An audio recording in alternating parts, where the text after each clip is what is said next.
O documentário inicia com cenas de pessoas com aventais, toucas e máscaras de proteção nas áreas internas da universidade. Entre os depoimentos dos professores, no início, há diversos recortes de jornal, várias imagens da universidade em preto e branco e, com o passar do tempo, há imagens coloridas.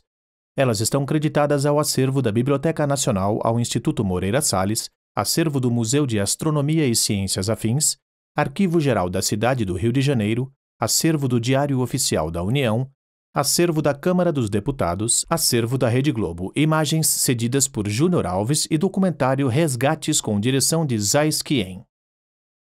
Os entrevistados são José Murilo de Carvalho, homem idoso, calvo de cabelos brancos. Marieta de Moraes Ferreira, mulher idosa de cabelos castanhos longos com alguns fios brancos. Ela usa óculos de grau. Luiz Antônio Cunha, homem idoso, calvo de cabelos e bigode brancos. Carlos Fico, homem de meia-idade de cabelos grisalhos curtos. Ele usa óculos de grau. Ana Maria Monteiro, mulher idosa de cabelos castanhos claros curtos. Ela usa óculos de grau. Luiz Fernando Dias Duarte, homem idoso, calvo de cabelos e bigode brancos. Andréia Queiroz, mulher de meia-idade de cabelos escuros, longos e enrolados. Ela usa óculos de grau. Mônica Lima, mulher de meia-idade de cabelos claros, crespos e curtos. Ela usa uma faixa vermelha nos cabelos. Logo da Universidade do Brasil e a frase UFRJ faz 100 anos. Fórum de Ciência e Cultura, UFRJ apresenta... Em 2020, enquanto a Universidade Federal do Rio de Janeiro se preparava para as comemorações do seu centenário, o mundo foi pego de surpresa. Imagens diárias da universidade. O novo coronavírus se disseminou em pouco tempo, alcançando o status de pandemia. A população brasileira foi afetada profundamente e a universidade teve que reagir de imediato, usando todos os meios possíveis. Há pouco mais de 100 anos, antes da criação da UFRJ, outra pandemia mudava os rumos da história. Recortes de jornal sobre a gripe e influenza. Fotos de enfermeiras e pacientes da Cruz Vermelha. José Murilo de Carvalho, professor do Instituto de História. Em 18, a gripe espanhola. Ela atingiu o seu auge no final de 18 e realmente matou umas 15 mil pessoas no Rio de Janeiro. Fotos de pessoas sendo transportadas em macas, covas sendo abertas e caixões sendo carregados. A cidade estava realmente saindo de momentos muito tensos, muito dolorosos em relação à epidemia. Entre os traumas da gripe espanhola e as preparações para o centenário da independência, o presidente Epitácio Pessoa, em 7 de setembro de 1920, assinou o decreto de criação da universidade. A Universidade do Rio de Janeiro reunia 3 escolas já existentes desde o século anterior: a Escola Politécnica, a Faculdade de Medicina e a Faculdade de Direito. Recortes de jornal. Vencida a pandemia, a visita do rei Alberto da Bélgica, programada para aquele ano, ganhou proporções inimagináveis. A Bélgica aparecia nos jornais e o povo acompanhava o rei como em um carnaval fora de época. E nisso, não só o prestígio que ele deu às instituições, mas a criação da universidade, porque afinal, nessa recepção que ele deu às sociedades científicas, quem falou primeiro foi o reitor, o reitor da universidade. Marieta de Moraes Ferreira, professora do Instituto de História. Mas na prática, essa universidade não funcionou, né? Primeiro porque as escolas envolvidas continuaram cada uma existindo independentemente, sem uma maior integração, e também não havia uma perspectiva, um projeto de desenvolvimento de pesquisa, que é uma premissa básica para que uma universidade possa, de fato, existir. Em 5 de julho de 1937, durante o governo de Getúlio Vargas, a universidade é reorganizada, desta vez com o nome de Universidade do Brasil. A esta altura, a universidade, que já tinha incorporado a Escola de Belas Artes e a Escola de Música, incorpora também o Museu Nacional e a Escola Ana Nery, e cria a Faculdade Nacional de Filosofia. Já existia, quer dizer, desde o começo de 30, né, esse desejo e essa necessidade de criação de uma universidade que desse as diretrizes para todas as outras universidades brasileiras. Havia também a questão do embate, especialmente aqui no Rio de Janeiro, no Distrito Federal, entre a UDF e esses setores ligados à Igreja Católica. E a criação, então, da Universidade do Brasil E em 1939, da Faculdade Nacional de Filosofia, era como que uma resposta, né, como uma reação à existência da UDF. Sequência de fotos. Em 1945, o Palácio Universitário passou a integrar a universidade. Logo depois, a Ilha do Fundão foi escolhida como sede da cidade universitária. O primeiro prédio foi inaugurado em 1953, no Instituto Nacional de Puericultura. Seguiram-se outros, como a premiada sede da Faculdade Nacional de Arquitetura. A universidade ganhava espaço, mas iniciativas de pesquisa ainda eram esparsas. Vídeo em preto e branco. Pode-se orgulhar o Brasil dos seus cientistas, entre os quais se destaca o professor Carlos Chagas, da Faculdade Nacional de Medicina. Um homem disseca um rato. Iniciadas as obras do novo prédio da Escola Nacional de Química, autoridades, professores e alunos assistem à cerimônia que marca o início de uma nova fase para o tradicional estabelecimento de ensino. O Museu Nacional na Quinta da Boa Vista acaba de instalar uma nova sala de paleontologia. Ossada de um animal. O evento foi inaugurado durante a Semana Internacional de Museus. Num laboratório. Depois de 1945, quando foi criado o Instituto de Biofísica, surgiram pesquisas em algumas áreas, mas o modelo de cátedras ainda concentrava todo o poder nas mãos do catedrático, sem diretrizes, nem integração com o ensino. Em 1951 foi criado o Conselho Nacional de Pesquisas, o CNPq, e a CAPES, dando novo estímulo à pesquisa brasileira, resultado da mobilização de diversos cientistas e professores universitários, como Anísio Teixeira, César Lattes e José Leite Lopes, esses últimos da Universidade do Brasil. Luiz Antônio Cunha. A nossa estrutura universitária não ajudava. Professor da Faculdade de Educação. Nada ajudava. Em 1958, o governo Juscelino Kubitschek criou a Comissão Supervisora dos Institutos, que deveriam se dedicar à pesquisa em tecnologia e às ciências básicas. Essa é uma palavra importante nessa história. Institutos. Partia-se do quê? Olha, as nossas universidades, especialmente na área da engenharia, não tem pesquisa e precisa de reforço científico. Para isso, é preciso que haja professores e pesquisadores em tempo integral. Na UFRJ, o primeiro instituto criado com essa finalidade foi o Instituto de Ciências Sociais. Em 1959 foi criado o Instituto de Química. Em 1963, o professor Alberto Luiz Coimbra fundou o primeiro mestrado de Engenharia Química do país. 2 anos depois surgiram outros mestrados e foi criada a Coordenação dos Programas de Pós-Graduação em Engenharia, a COP. Então, toda essa iniciativa de criação dos institutos, começando em 1958, apontava para uma nova realidade universitária, que não cabia dentro da estrutura daquele Estatuto das Universidades baixado em 1931. Tinha que nascer uma outra coisa. Um policial segura o braço de uma jovem que está com as mãos na cabeça. Em 1964, o Brasil sofreu um grande revés, entrando em um dos períodos mais tristes de sua história. 2 policiais ao redor de uma pessoa caída no chão. Carlos Fico, professor do Instituto de História. Os efeitos da ditadura militar sobre a UFRJ foram muito nefastos, né? Também muito impactantes. Policiais numa escadaria. 22 de setembro de 1966, no mês de aniversário da instituição, a Polícia Militar do Rio de Janeiro invadiu a Faculdade de Medicina. O episódio ficou conhecido como o Massacre da Praia Vermelha. Policiais armados dentro da universidade. Quando ocorreu o tal massacre, os estudantes subiram para o 3º andar, onde ficavam as salas de anatomia. Lá houve a explosão de uma bomba de gás lacrimogênio. Então eles tiveram que descer para sair do prédio, mas os PMs formaram um chamado corredor polonês e houve muita pancadaria, muito ferimento, e esse massacre então se tornou emblemático, porque a repressão a partir daí ficaria muito violenta. Em 1971, Mário Prata, então presidente do Diretório Central dos Estudantes da UFRJ, foi assassinado por lutar contra a ditadura. Hoje, como homenagem, o DCE leva seu nome, Mário Prata. Ana Maria Monteiro, professora da Faculdade de Educação. Foi um período onde ocorreram mudanças muito importantes, né, no âmbito da universidade, num período extremamente conturbado, que foi o período instaurado com o golpe de 1964, o regime militar se implantando aos poucos com seus atos institucionais. Foi nesse regime que a Universidade Federal do Brasil mudou de nome e passou a se chamar Universidade Federal do Rio de Janeiro, a UFRJ. Ao mesmo tempo, elaborava-se a Reforma Universitária de 1968, uma série de leis que transformariam o ensino superior no Brasil. Essa reforma, pela Lei 5.540, ela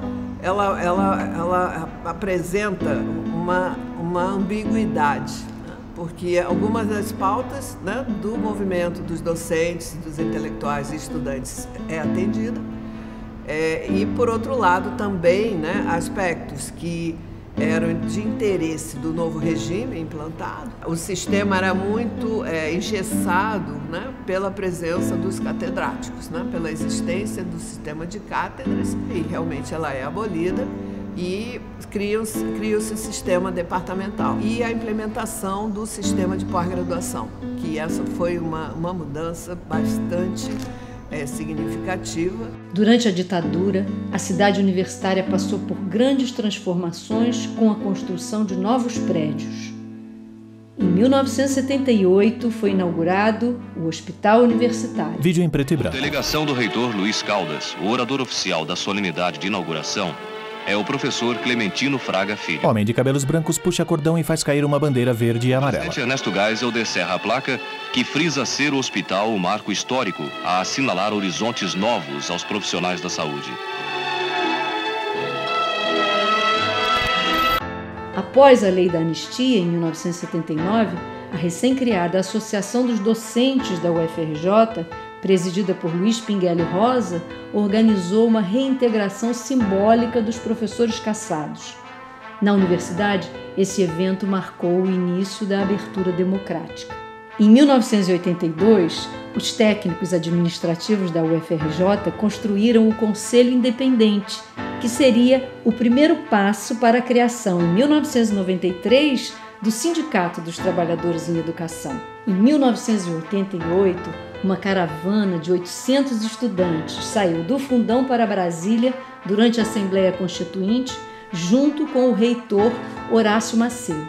A universidade pressionava pela gratuidade do ensino público e pelo artigo 207 da nossa Constituição, que garante a autonomia universitária. A UFRJ deixava a sua marca na redemocratização do país. Luiz Fernando Dias Duarte, professor do Museu Nacional da Universidade. É uma década crucial, essencial para compreender o desenvolvimento da vida universitária da UFRJ e do Museu Nacional. Com a reforma universitária, o museu realmente foi trazido para dentro do caldeirão universitário, mas efetivamente o museu, mesmo tendo se transformado com essa incorporação orgânica à universidade, ele não passou a merecer nenhuma especificidade na administração e, sobretudo, não no nível orçamentário. O governo Collor, com o seu terrível impacto sobre a administração pública federal, e logo depois o governo Fernando Henrique Cardoso, eleito e reeleito em função do sucesso financeiro e econômico do Plano Real. Só que isso correspondeu também a uma restrição orçamentária rigorosa, tanto nos salários do pessoal universitário, quanto na distribuição de recursos para manutenção e investimento. Sequência de gráficos. Ainda assim, por consequência das políticas dos anos anteriores, aumentou o número de mestres e doutores formados pela UFRJ. A distância entre a graduação e a pós-graduação diminuía, integrando melhor ensino e pesquisa. Em 1998, o ministro da Educação, Paulo Renato, nomeou como reitor da UFRJ o último colocado na consulta à comunidade e na votação do colégio eleitoral. Andréa Queiroz, diretora da Divisão da Memória Institucional do CIB da Universidade. A não aceitação da comunidade acadêmica foi um período de uma longa greve. Confusão no prédio da UFRJ na Urca. Estudantes expulsaram o reitor da universidade. A ocupação da reitoria pelo dos estudantes vai incitar não só que a categoria estudantil, mas que se dissemine entre as outras categorias. Os técnicos e os docentes também participam. É uma grande greve que, pela primeira vez, né, ao longo da sua história, inclusive num período democrático, há uma aceitação do próprio reitor em que, para se terminar essa greve, há permissão que a polícia entre dentro do campo. Vídeo colorido. Decidiram esperar a chegada da polícia. 2 horas depois, chegaram 90 policiais. Estudantes e funcionários saíram de mãos dadas. Áreas da universidade repleta de pessoas. Mônica Lima, professora do Instituto de História. Essa primeira década dos anos 2000, uma fase de efervescência, de crescimento, de abertura, de democratização e de muitas disputas dentro do espaço universitário. Vídeo colorido. Em 2007, o então presidente Luiz Inácio Lula da Silva criou o Programa de Apoio a Planos de Reestruturação e Expansão das Universidades Federais, o REUNE, visando ampliar o número de vagas e democratizar o acesso. Na UFRJ, o reitor Aloysio Teixeira abraçou o programa, que levaria a grandes transformações nos anos seguintes. Senhores conselheiros, aproximem-se. Os conselheiros que desejarem votar pelo parecer do relator, levantem o braço. Levantem o braço.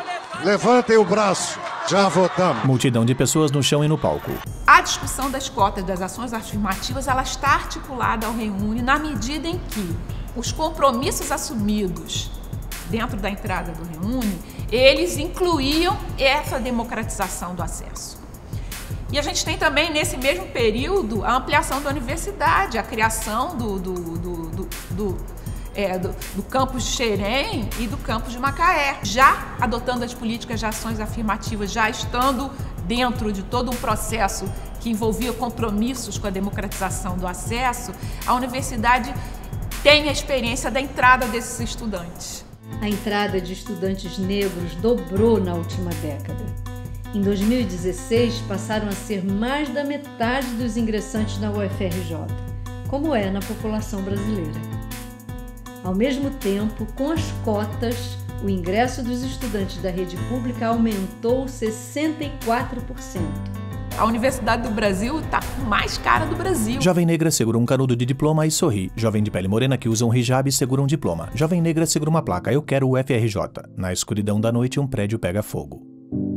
Mas o Brasil e a UFRJ sofreram um novo revés.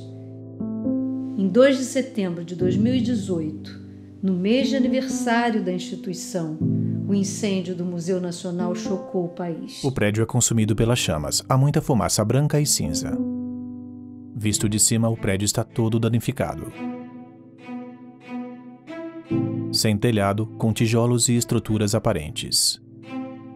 Em 2019, Denise Pires, a primeira mulher a ocupar o cargo de reitora, assinou o acordo para a reconstrução do Museu Nacional. Um homem mexe num maquinário. Pessoas passam pincéis em pedaços de rocha. Pessoas com capacetes carregam gavetas para uma área coberta. Pessoas com capacetes estão numa área com terra e pedras. Homens e mulheres com capacetes caminham pelas áreas danificadas carregando objetos. Homem caminha pela área externa do prédio. Imagem do prédio e à frente um imenso guindaste. Sequência de imagens com os prédios da universidade. Em 2020, enquanto a Universidade Federal do Rio de Janeiro se preparava para as comemorações do seu centenário, o novo coronavírus se disseminou, alcançando o status de pandemia e atingindo o nosso país. A UFRJ foi para a linha de frente do enfrentamento com todos os meios possíveis: pesquisa científica, atendimento, testagem e informação. Os dizeres de Carlos Chagas Filho, simbólicos do percurso que nos trouxe até aqui, nunca foram tão atuais. Não pode haver ensino sem pesquisa. A universidade só pode ser uma universidade, só pode ensinar, só pode prestar serviço de qualquer natureza se houver pesquisa. É porque se pesquisa que se ensina, e porque pesquisa presta serviços à comunidade. Lê-se Centenária, a Universidade do Brasil entre duas pandemias. Narração: Zezé Polessa. Direção: Daniel Dias. Roteiro: Daniel Dias e Tatiane Roque. Produção: Miriam Starosky. Créditos finais.